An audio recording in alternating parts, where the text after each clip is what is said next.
What's up, YouTube? Matt Master here, and I come at you with a discussion of an archetype.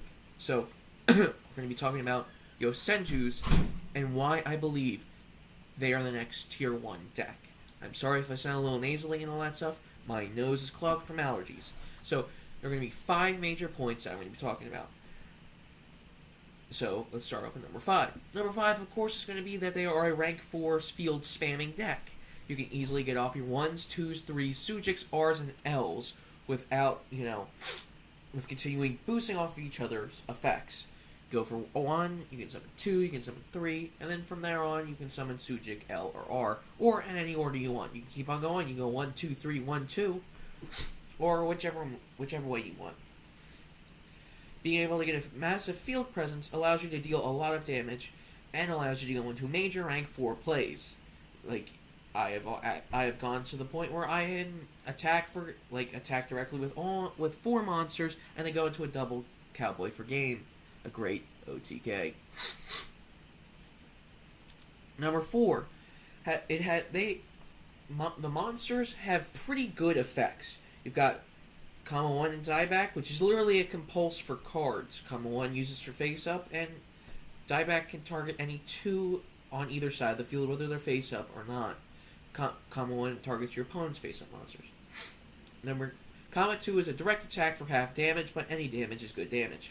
Comma 3 and Magat both search. Comma 3 when another Yosenju deals damage, and Magat when he's summoned. Magat special summons from the search. Mizak allows you to pop 1 monster when he's pendulum summoned. Allows you to pop a card when he's pendulum summoned, and when he attacks a non-win monster, that monster is destroyed before battle calculation. Oyo Makabu, however you pronounce the tower guy, he allows you to block. I'd like it better if he had a better effect besides just blocking, but it's still good. You get to search out another card when he's destroyed. I'll be getting into more on the downsides of Yosenjus. Kudama, which is the sphere, allows you to just get into another normal summon. So if you have cards on your side of the field, and you can't summon another one, you can banish this from your grave, and you get it onto the field again. Get another one onto the field. And L and R allows you to shield your Yosenju monsters. Part 3 is you can kill Killer. Dieback is level 10, which means that its effects will affect Killer. With also already being a 3000 beater, you can easily boost him over the limit if he does lose that 500 attack points. And you can also boost up Comma 1 to crash using 2 Sujik's effects, and you can boost up Comma 2 to kill Killer using Sujik's and other cards. Dieback also allows you to use his effects because it is a level 10 to bounce Killer back to hand. Second one is archetype specific counters. The first one is Secret Move. It is literally Infernity Barriers for Yosenju, which Infernity Barriers is the reason why Infernities are so hated, or loved, depending on how you use it. There is the Tower guy again. He allows you to drop and your opponent attacks with a big monster, and then take its attack and defense for the rest of the turn. So your opponent literally has to wait till next turn to attack again. And if they can't summon another monster, they are still stalled. And L and R, of course, L allows you to destroy the card when it's in the pendulum zone to protect all your face-up Yosenju monsters from being destroyed by battle or card effect, or when they're on the field, L protects your Yosenju monsters from being targeted by card effects, and R does the same thing from being targeted by attacks.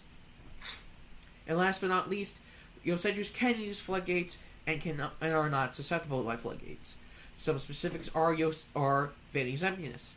Since most of the standard ones will be normal summoned, even you can normal summon Dieback, it can get around it very easily. Lose a turn is another one. Since you are normal summoning, there's no effect on them. And also Defissure and Macrocosmos, since they do not utilize the graveyard unless you're running your sphere, you can easily get around them.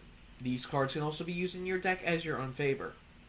Now, these are the reasons why Yosenju should be a Tier 1 deck. There are some downsides to it. There are lackluster besides Secret Move. The other ones, Yosenju, Training Round, Wind, and I forget what the last trap, whose name escapes me now, are pretty lackluster because they all involve you returning cards to your hand, either summoning cards or returning them to your hand. Training rounds can only get the effect off if you have at least played 3 Yosenju monsters onto your side of the field, which you can brick easily. If you want to get the searching effect. If you want to get the full effect.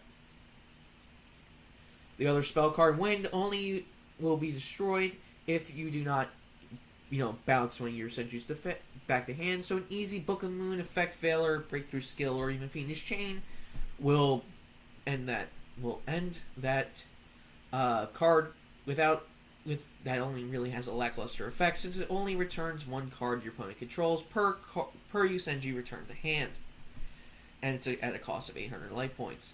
And the last trap card, which again, I'm sorry, escapes me, is really lackluster because you can only use it if you are using the Pendulum build, because you need to have at least one level 6 or higher Yosenju monster.